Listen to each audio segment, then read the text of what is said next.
Halo, yuk ikut kita belajar tentang cara penanganan, distribusi, dan penjualan alat kesehatan di masa pandemi COVID-19 ini.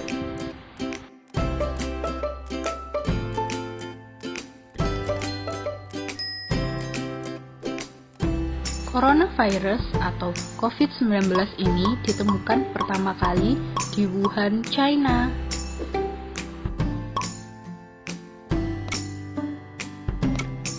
Yang kemudian menyebar ke berbagai negara lain di seluruh dunia.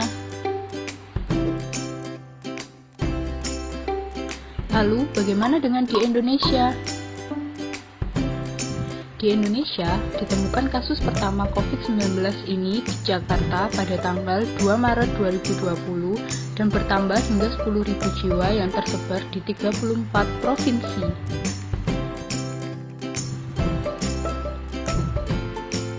Pada bulan Januari dan Februari, Indonesia mengekspor bantuan alat kesehatan ke China.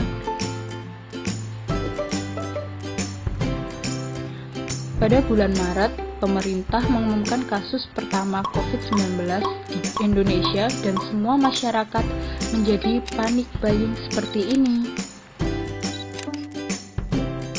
Sehingga terjadi peningkatan kebutuhan dan permintaan alat kesehatan yang membuat harga alat kesehatan melonjak mencapai 500.000.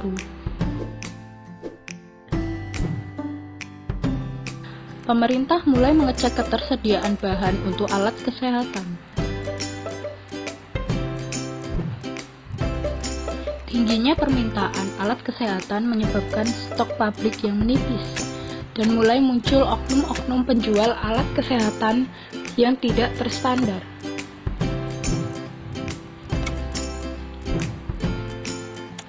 Apa dampak yang terjadi? Dampaknya adalah peningkatan harga masker mencapai 600.000 hingga industri alat kesehatan yang memproduksi 18 juta APD per bulan. Lalu bagaimana cara mengatasinya? Nah, gara-gara COVID ini, permintaan masker dan alkes lain jadi tiba-tiba melonjak nih. Semua orang mendadak panik beli masker, yang akhirnya membuat rumah sakit dan apotek juga kehabisan stok. Lalu muncul berita di media kalau ada oknum usil yang menimbun alkes ini. Nah, ayo teman-teman udah paham belum nih soal regulasi distribusi dan jual beli alkes? Pertama, menurut UU nomor 7 tahun 2014, pelaku usaha dilarang menyimpan barang saat terjadi kelangkaan. Berarti oknum yang tadi menimbun juga bakal kena hukuman nih. Kedua, menurut UU nomor 8 tahun 99, bahwa konsumen berhak mendapatkan barang dengan nilai tukar sesuai yang dijanjikan. Ketiga, dalam SKAI Unit 1.3 juga tertera bahwa prioritas utama apoteker adalah kesehatan dan keselamatan pasien dalam berbagai hal. Jadi, apotekernya juga nggak boleh menjual ke satu orang aja. Nah, kita udah tahu nih mengenai agensi dan regulasi yang ada. Sekarang kita akan masuk ke poin peran dan contoh nyata farmasi sebagai leader selama masa pandemi ini. 1. Menganjurkan pencegahan secara rutin melalui pola hidup yang sehat. 2. Kita perlu menekankan pentingnya social distancing dan menjaga jarak aman. 3. Edukasi mengenai penggunaan masker untuk mencegah penularan. 4. Tidak hanya itu, kita bisa memberikan tips penggunaan masker sekali pakai yang perlu digunting terlebih dahulu sebelum dibuang untuk mencegah penyalahgunaan oleh oknum-oknum yang tidak bertanggung jawab. 5. Selain itu, edukasi mengenai pengurangan kontak fisik akan sangat membantu karena kontak fisik bisa menjadi agen penyalur. 6. Mencuci tangan sesuai anjuran WHO perlu diterapkan. 7.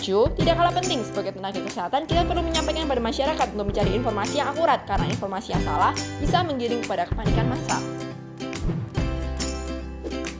Tidak hanya kepada masyarakat, kita juga perlu memberikan edukasi kepada rekan sesama sejawat apoteker, seperti 1. Melakukan pembatasan pembelian dengan memastikan bahwa yang membeli adalah orang yang benar-benar butuh melalui penggalian informasi terlebih dahulu. 2. Menyimpan faktur pembelian alkes, supaya ketika ada pengecekan dari pihak berwajib, kita tidak terkena masalah. Terakhir dan tidak kalah penting, kita perlu menjelaskan bahwa menaikkan harga atau menimbun alkes, contohnya masker, merupakan tindakan yang tidak etis karena tidak sesuai dengan etika profesi apoteker.